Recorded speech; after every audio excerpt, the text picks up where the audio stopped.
मृत्यु महोत्सव। लोग अपने मृत्यु को महोत्सव रूप में मनाना चाहते हैं कि मेरे जीवन के अंतिम क्षण एक महा उत्सव के रूप में हो। जिन क्षणों में मुझे यह अनुभूति हो कि मैं अपना सर्वस्व अपने साथ लेके जा रहा हूँ, मेरा किंचित मात्र भी मुझसे अलग होने वाला नहीं है, मेरा सर्वस्व मुझ में है। मैं अपने सर्वस्व को लेके साथ में परलोक की यात्रा पे जा रहा हूँ। मैं तो चैतन्य स्वरूपी आत्म तत्व हूँ, जिसका ना कोई जन्म होता है, ना जिसका कोई मरण होता है। शरीर का जन्म होता है और शरीर का मरण होता है।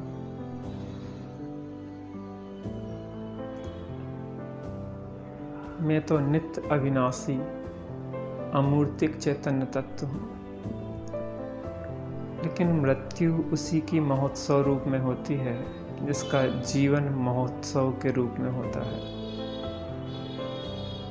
जिसका जीवन उत्सव या महा उत्सव के रूप में नहीं है, उसकी मृत्यु भी महोत्सव के रूप में नहीं होती। हम मरण को सुधारना चाहते हैं, लेकिन ज्ञानी कहते हैं जिसका जीवन सुधरता है उसी का मरण सुधरता है। जीवन भर हम जो संस्कार डालते हैं, अंत में वही संस्कार हमारे ऊर्ध्व होते हैं। जो व्यक्ति इलायची खाता है उसको इलायची की डकार आती है, जो लहसुन खाता है उसको लहसुन की डकार आती है। जीवन भर हम पैसे की दौड़ में लगे रहें, ख्याति लाभ पूजा की दौड़ में लगे रहें, बाह्य संयोग को जुटाने में लगे रहें और अंत में हम सोचें कि हमें शुद्ध चिद्रूप की ध्वनि निकले, तो ऐसा संभव नहीं है। बहुत विरल और बहुत पुरुषार्थी होते हैं जो अंत समय में अपने मरण को सुधार लेते हैं। बहुधा जीव तो ऐसे होते हैं कि जो अंत में गाफिल होकर मरते हैं। बाहर के लोगों का संबोधन आदि भी उन्हें कार्यकारी होता है जिन जीवों ने अपने जीवन में कुछ उपलब्धि की हो, नहीं तो उन लोगों को जिन्हें आत्मा की उपलब्धि नहीं हुई या आत्मा की रुचि नहीं है, अंत में एक बेचैनी, घबराहट, चिड़चिड़ाहट उत्पन्न होती है, क्योंकि उन्हें यह लगता है कि बस मेरा सर्वस्व अब जा रहा है, मेरा सब कुछ छूट रहा है, अब मेरे पास कुछ भी नहीं बचा, अब मेरा अंत निकट है। जिसने अपने अनादि अनंत को नहीं देखा, तो इस पर्याय के अंत से उसे अपना अंत दिखाई देता है। इस पर्याय के जन्म से उसे अपना जन्म दिखाई देता है। जिसका जीवन एक उत्सव के रूप में जिया हो, यहाँ पे रहा तो हो, लेकिन जल से भिन्न जैसे कमल रहता है कि जल के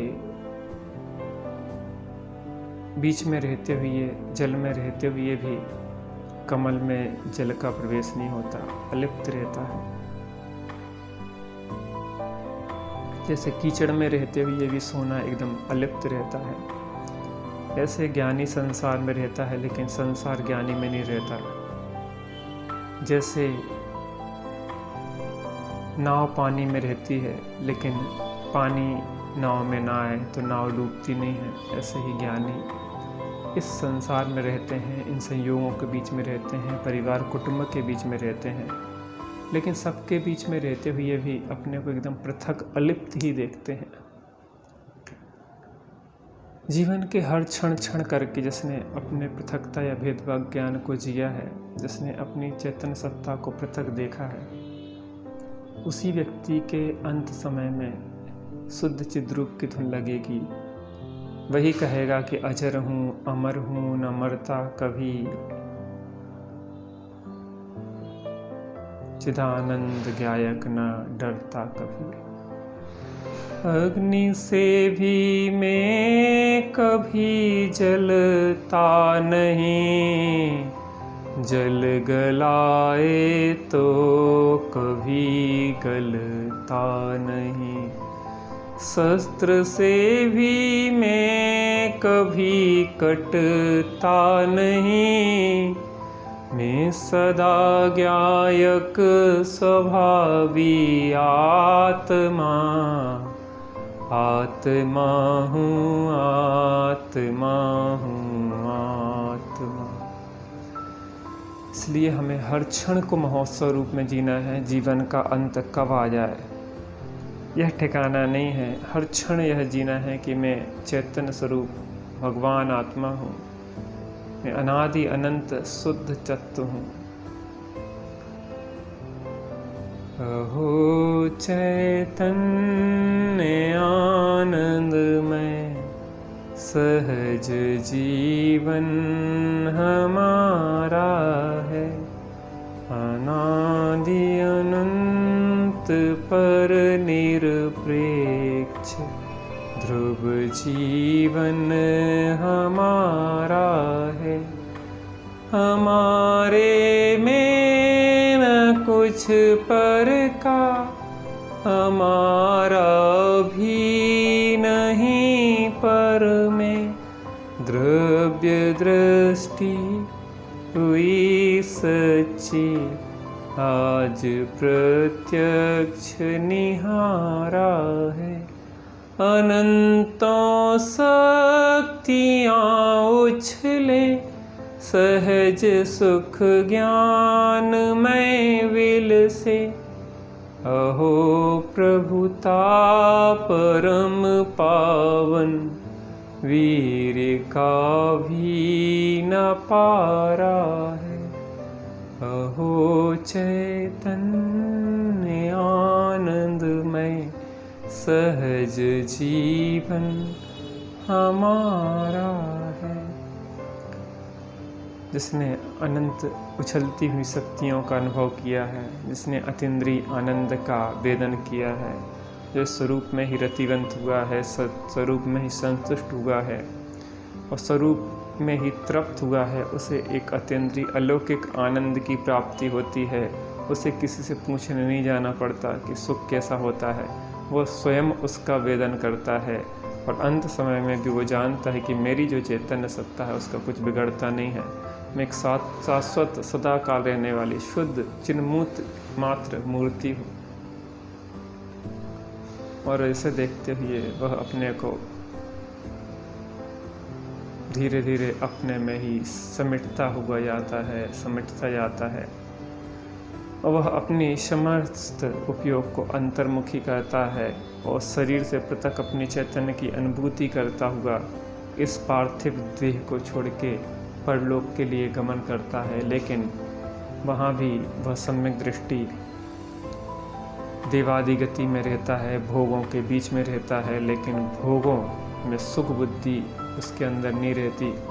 भोगों को भोगता नहीं है, वो भोगतता है और वहाँ से आके राजा महाराजा चक्रवर्ती आदि के पदों को प्राप्त कर उनमें भी अलिप्त रहते हुए निर्ग्रंथ दिगंबर दीक्षा को धारण करके वह अपने शाश्वत मोक्ष सुख को प्राप्त करता है। प्रत्येक ज्ञानी की यही दशा होती है।